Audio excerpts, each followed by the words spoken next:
આ દ્રશ્યો પાટણના હતા. પાટણ સિવાયના પણ બે દ્રશ્યો તમે જોયા. અત્યારે ગુજરાતમાં કાયદા વ્યવસ્થાની પરિસ્થિતિ અને પોલીસની હાલત શું છે એનું આ ઉદાહરણ છે. એટલે સૌથી પહેલાં જે વિડીયો બતાવ્યો, જે સીસીટીવી જોયા, એ પાટણના ચીલિયા ગામના છે, જ્યાં પોલીસ પર હુમલો કરવામાં આવે છે. એક સાથે ટોળું આવે છે અને પછી પોલીસને ભગાડે છે અને પોલીસને ત્યાંથી ભાગવું પણ પડે છે. ચીલિયા ગામના રબારીવાસમાં રહેતા અને પાટણ ખાતે પશુધન નિરીક્ષણ તરીકે ફરજ બજાવતા રોનકકુમાર દિનુભાઈ દેસાઈએ ગઈકાલે ફરિયાદ નોંધાવી. ફરિયાદમાં લખ્યું કે 15 માર્ચ 2026ના રાત્રે 11:45 વાગે એમના ફાર્મ હાઉસમાં અમુક લોકો ઘૂસી જાય છે. ફાર્મ હાઉસમાંથી ફોન કરે છે. ત્યારે એવું કહેવામાં આવે છે કે અમુક લોકો ફાર્મ હાઉસમાં ઘૂસી અને ભાવેશભાઈના વિરુદ્ધમાં ગાળો આપે છે. એના બાદ 112 નંબર પર પોલીસને ફોન કરવામાં આવે છે. પોલીસ ત્યાં ઘટના સ્થળે ફાર્મ હાઉસ પર પહોંચે છે અને પોલીસના પહોંચ્યા પછી એ જેટલા પણ લુખ્ખા ગુંડા તત્વો છે એ હથિયારો સાથે આવે છે અને પછી ત્યાં મારમારી કરે છે, તોડફોડ કરે છે. તોડફોડ કરતા એ સીસીટીવી સામે આવે છે, જેમાં પોલીસ પણ ભાગતા દેખાય છે. પોલીસની હાજરીમાં લુખ્ખા ગુંડા તત્વો ત્યાં તોડફોડ કરે છે, પોલીસને ભગાડે છે, પોલીસ પર હુમલો કરવાનો પ્રયાસ કરે છે. આ પાટણની એક જ ઘટના નથી. છેલ્લા 2 દિવસમાં આવી અનેક ઘટનાઓ સામે આવી છે જેમાં પોલીસ પર હુમલા થયા હોય.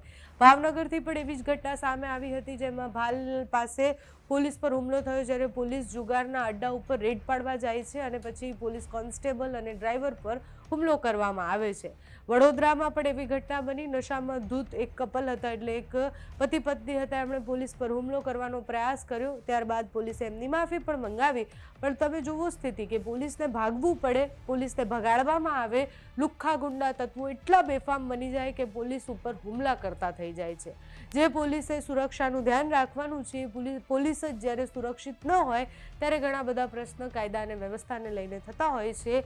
પહેલાં પાટણથી આવેલા એ દ્રશ્ય પર નજર કરીએ અને એના પછી તમારું શું માનવું છે ગુજરાતના કાયદા વ્યવસ્થા અને પોલીસની અત્યારની જે પરિસ્થિતિ છે વિષય પર અમને કમેન્ટ્સમાં જણાવજો. અત્યારે આ વિડીયોમાં બસ આટલું. જો તમે અમને યુટ્યુબ પર જોઈ રહ્યા હોય તો સબસ્ક્રાઈબ કરજો, ફેસબુક પર જોઈ રહ્યા હોય તો ફોલો કરજો, અમારા વિડીયોને લાઈક અને શેર કરજો.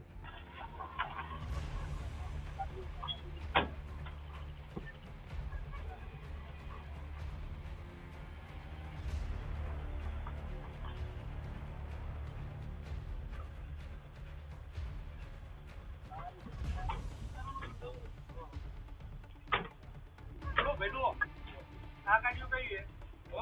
આ ગાડીઓ ખબર નહીં